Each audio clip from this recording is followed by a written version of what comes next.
Everyone, good morning అండి అందరికీ. So last వీడియోలో మనం టాపిక్స్ ఏవేవి కవర్ చేసామంటే సముద్ర ప్రవాహాల వరకు అయితే నేర్చుకున్నామండి. అంటే ఈ సముద్ర శాస్త్రంలో సముద్ర ప్రవాహాల వరకు అయితే నేర్చుకున్నాం కదా. సో కొన్ని సబ్ టాపిక్స్ అయితే బ్యాలెన్స్ ఉన్నాయి. అవేంటంటే సముద్ర వనరులు, సముద్ర నిక్షేపాలు అండ్ వర్గీకరణ అనే ఒక చిన్న సబ్ టాపిక్స్ అయితే బ్యాలెన్స్ ఉన్నాయి. సో ఆ టాపిక్స్ అన్నీ కంప్లీట్ చేస్తే ఈ లెసన్ మనకి కంప్లీట్ అయినట్టే. సో వీడియోని ఎక్కడ స్కిప్ చేయకోకుండా లాస్ట్ వరకు అయితే చూడండి. అండ్ క్లాస్ స్టార్ట్ చేయబోతుంది. మీ నుండి నేను ఎక్స్పెక్ట్ చేసేది లైక్ మాత్రమే. సో లైక్ చేసి, షేర్ చేసి, సబ్స్క్రైబ్ చేయడం మాత్రం మర్చిపోకండి. అండ్ మీకు లాస్ట్ వీడియోస్లో కూడా అన్నానండి, మెంబర్షిప్కి ఎవరికైనా ఇంట్రెస్ట్ ఉంటే you can join now. Cost వచ్చేసి మీ 29 పర్చేస్ చేసినా పర్లేదు, లేకుంటే 59 అయినా తీసుకోవచ్చు. అది మీ చాయిస్. బట్ షూర్గా జాయిన్ అవ్వడం వల్ల నాకు కొంచెం హెల్ప్ అవుతుంది. సో లేట్ చేయకోకుండా టాపిక్లోకి వెళ్ళిపోదామండి.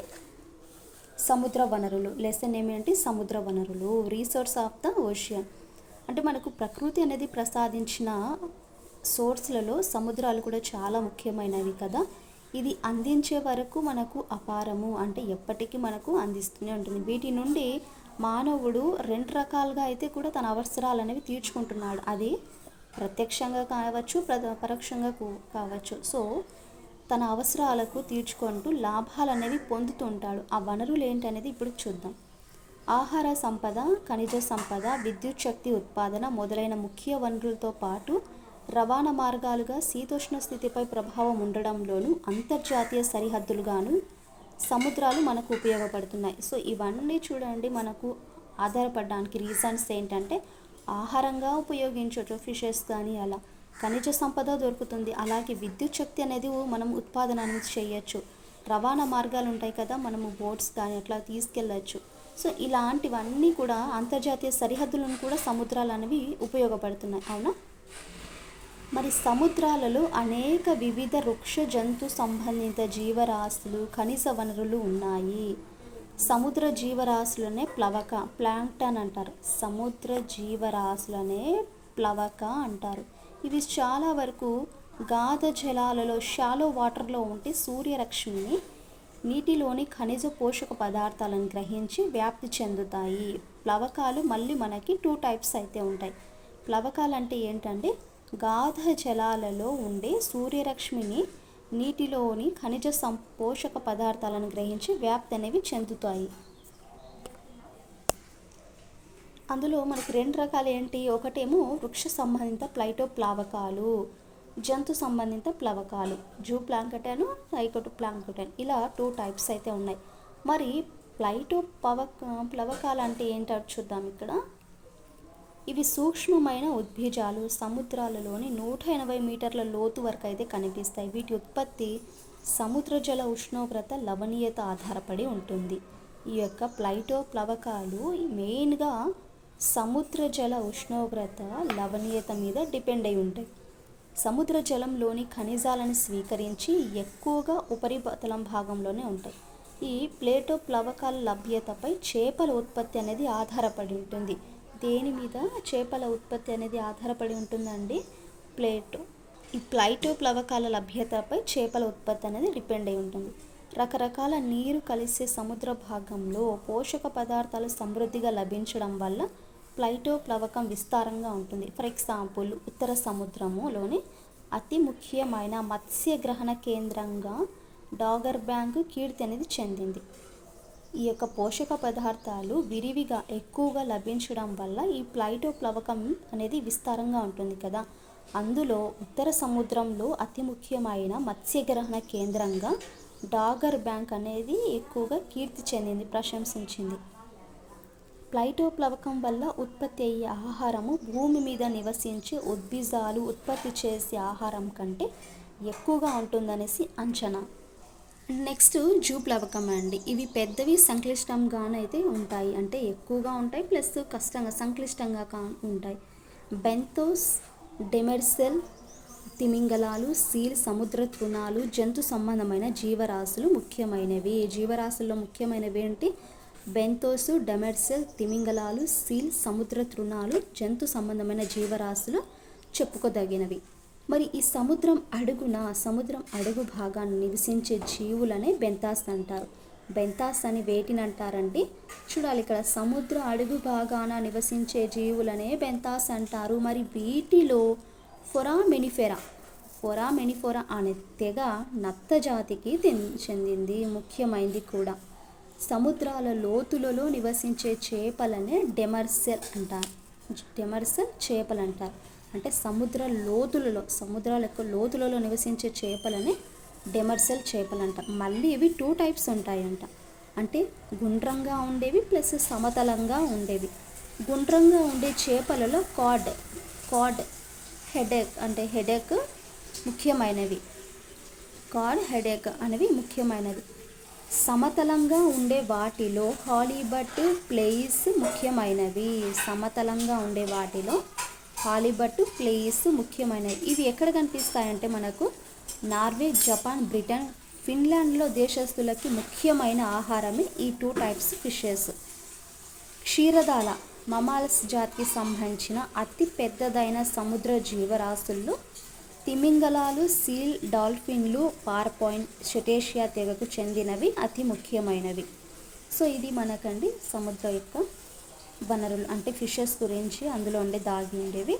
నెక్స్ట్ ఖనిజ శక్తి వనరులు ఏంటంటే, ఖనిజ శక్తి వనరులకు సముద్రాలు నిరంతరం నిలయాలి. ఒక ఘనపు కిలోమీటర్ నీటిలో 1.15 బిలియన్ టన్నులు నీరు, 40.2 మిలియన్ టన్నుల ఘన పదార్థాలు కరిగి ఉన్నాయనేసి అంచనా వేశారు. అండ్ వీటిలో ఉప్పు, magnesium, calcium, potassium, bromine, manganese, వెండి, రాగి, బంగారం ఉన్నాయి. మరి ఈ సముద్ర అంతర్భాగాలను రిగ్గుల ద్వారా పెట్రోలియం అనేది వెలికి తీస్తారు.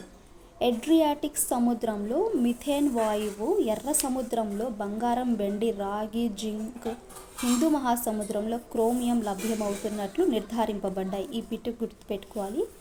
ఏడ్రియాటిక్ సముద్రంలో మిథేన్ వాయువు, ఎర్ర సముద్రంలో బంగారు, వెండి, రాగి, జింక్, మరి హిందూ మహాసముద్రంలో వచ్చేసి క్రోమియం అనేది లభ్యమవుతుంది అనేసి నిర్ధారణ చేస్తారు. దక్షిణ అమెరికాలోని వెనిజులాలో మారాకైబో అనే, అరేబియా సముద్రంలో బొంబాయి హై, మెక్సికో సింధు శాఖలో టెక్సాస్, లూసియానాలో అవతీర ప్రాంతం డ్రిల్లింగ్ ద్వారా లభ్యమవుతున్నాయి.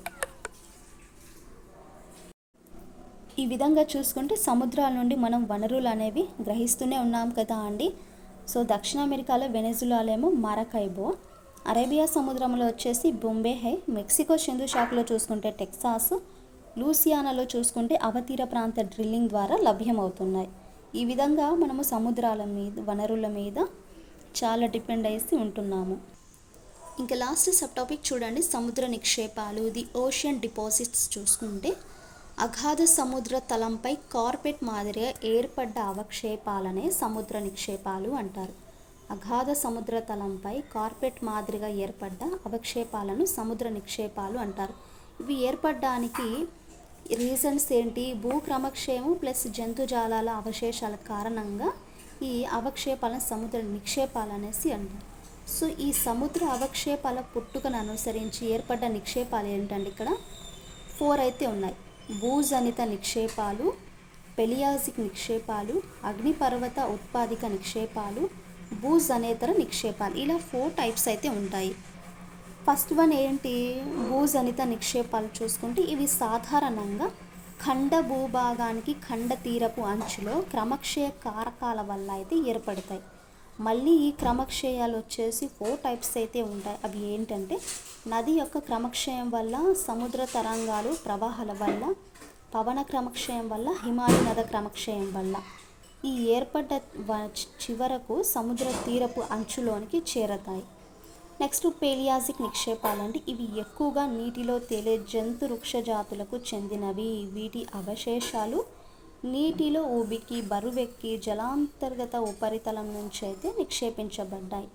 ఇవి ఎక్కువగా జంతు వృక్ష కర్పరాలు, కళేభారాలతో కూడుకొని ఉంటుంది ఈ పేలియాజిక్ నిక్షేపాలు. వీటినే ప్రధాన నిర్మాణ భాగాలు పట్టిక 1లో చూపించబడినగా అయితే ఉంటుంది. ఇవి ఎక్కువగా నీటిలో తేలే జంతు వృక్షాలకు అయితే చెందింది. వీటి యొక్క అవశేషాలు ఉంటాయి కదా భూమిలో, అంటే నీటిలో భూమికి బరువెక్కి జలాంతర్గత ఉపరితలం వద్ద ఒక చోట అనేవి నిక్షేపించబడతాయి. ఇవి మెయిన్గా జంతు వృక్ష కర్పరాలు కళేభారాలతో కూడుకొని ఉంటాయి. సో ఇవి పేలియోజిక్ నిక్షేపాలు. ఇదిగోండి పట్టిక. అండ్ థర్డ్ పాయింట్ చూడండి, అగ్నిపర్వత ఉత్పాదిత నిక్షేపాలు. అగ్నిపర్వత ఉత్పాదిత నిక్షేపాలు ఇవి సముద్ర గర్భంలోని అగ్నిపర్వత ఉద్భేదన క్రియ వల్ల వెలువడ్డ భూభాగం, దుమ్ము మొదలైన పదార్థాల వల్ల ఈ అగ్నిపర్వత ఉత్పాదిత నిక్షేపాలు అనేవి ఏర్పడ్డాయి. భూమిపై కూడా అగ్నిపర్వతం బద్దలైనప్పుడు వెలువడిన బూడిద మొదలైనవి సముద్రానికి చేరి ఏర్పడ్డాయి. అవునా? సో ఫోర్త్ చూడండి, భూజనేతర నిక్షేపాలు. ఉల్కలు, తోకచుక్కలు మొదలైన ఖగోళ సంబంధ పదార్థాలు భూమిపై పడినప్పుడు వాటి శిథిల పదార్థములు సముద్రంలోకి చేరి ఏర్పడతాయి. ఇవి మనకి 4 టైప్స్ అండి. అండ్ లాస్ట్ క్లాసిఫికేషన్ చూడండి, వర్గీకరణ. వివిధ నిక్షేపాల లవణాలను వ్యాపకాలను బట్టి సముద్ర నిక్షేపాలను కింద తెలుపబడ్డ విధంగా అయితే వర్గీకరించడం అయింది. అందులో భూజనిత నిక్షేపాలు, శ్రావలాలు, సింధూర బంకమన్ను, నీలిమన్ను, పచ్చమన్ను. మరి భూజనిత నిక్షేపాలు ఏంటి? వివిధ పదార్థాల మిశ్రమం, అంటే కంకర, గులకరాలు, ఇసుక, సిల్ట్లతో కూడుకొని ఉన్నది భూజనిత నిక్షేపాలు. మరి శ్రావలాలు చూసుకోండి, ఇక్కడ సముద్ర వృక్ష జంతురాశుల అవశేషాల నుండి ఏర్పడ్డవి. ఇవి మళ్ళీ ప్రధానంగా 2 రకాలు. జంతు వృక్ష జాతుల యొక్క అవశేషాల నుండి ఏర్పడ్డవి ఈ శ్రావలాలు. అందులో కాల్షియం శ్రావలాలు, సిలికేయ శ్రావలాలు. కాల్షియం శ్రావలాలంటే ఫోరామినిఫెరా జీవులపై ఉండి కర్పరాలతో చిన్నవిగా కాల్షియంతో అయితే ఏర్పడతాయి. ఇవి గ్లోబిజెరినా అనే జీవరాశుల వల్ల ఏర్పడ్డాయి. దీనినే గ్లోబిజెరినా స్రావం అంటారు. ఇవి గ్లోబిజెరినా అనే జీవరాశుల వల్ల ఏర్పడ్డాం కాబట్టి దీనిని గ్లోబిజెరినా స్రావం అంటారు. సెకండ్, సిలికేయ స్రావాలు. ఇవి డయాటము, రేడియోలెరియా అవశేషాలతో ఏర్పడతాయి. డయాటం అంటే ఏంటి? వృక్ష జాతికి చెందిన సూక్ష్మజీవులు. వీటి అస్థి పంజరాలు సిలికాతో అయితే ఏర్పడ్డాయి. ఇవి ఎక్కువగా అతి శీతల సముద్రాలలో ఏర్పడతాయి ఈ డయాటాలు.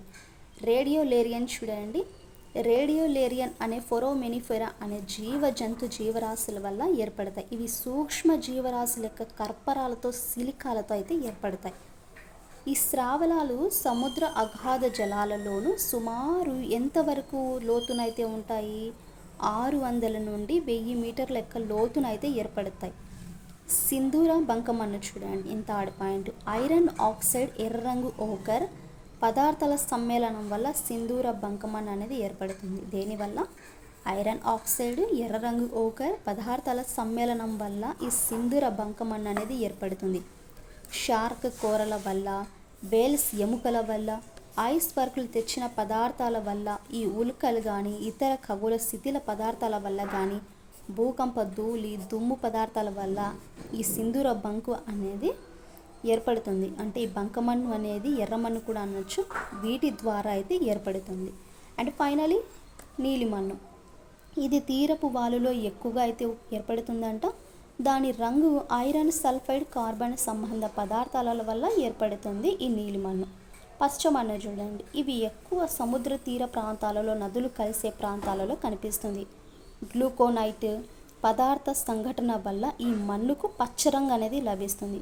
దేనివల్ల? గ్లూకోనైట్ పదార్థాల యొక్క సంఘటనం వల్ల ఈ మన్నుకు పచ్చరంగు అనేది వస్తుంది. సో ఇవి వెయిట్ ఎక్కువగా 200 నుండి 2000 మీటర్స్ యొక్క లోతులు అయితే నిక్షేపిస్తాయండి. సో ఇది సముద్రాల నిక్షేపాలు సముద్ర యొక్క లోతుని బట్టి విస్తరిస్తాయి. సో ఇదే అండి సముద్ర శాస్త్రం గురించి కంప్లీట్ ఇన్ఫర్మేషన్ అయితే మీరు ఈ 3 వీడియోస్లో అయితే నేర్చుకున్నారు. అండ్ టుమారో నేర్చుకునే టాపిక్ ఏంటంటే జల విజ్ఞాన శాస్త్రం. అక్కడికి ఈ యూనిట్స్ కంప్లీట్ చేసుకుంటే ఇంకొక యూనిట్ అయితే ఉందండి. సో మెయిన్గా నేను మీకు ఎవ్రీ వీడియోలో ఒకటే చెప్తున్నానండి, geography most important topic. School assistant job రావాలంటే ఖచ్చితంగా నువ్వు మాత్రము డిఎస్సిలో జాగ్రఫీ ఇంటర్లో ప్రతి అంశం కూడా నువ్వు చదవాల్సిందే. అది లేట్ అయినా సరే చదవాల్సిందే. ఐ హోప్ మీకు క్లాస్ నచ్చిందని అనుకుంటున్నానండి. మన క్లాసెస్ కన్నా నచ్చితే please to like and share, subscribe to my channel.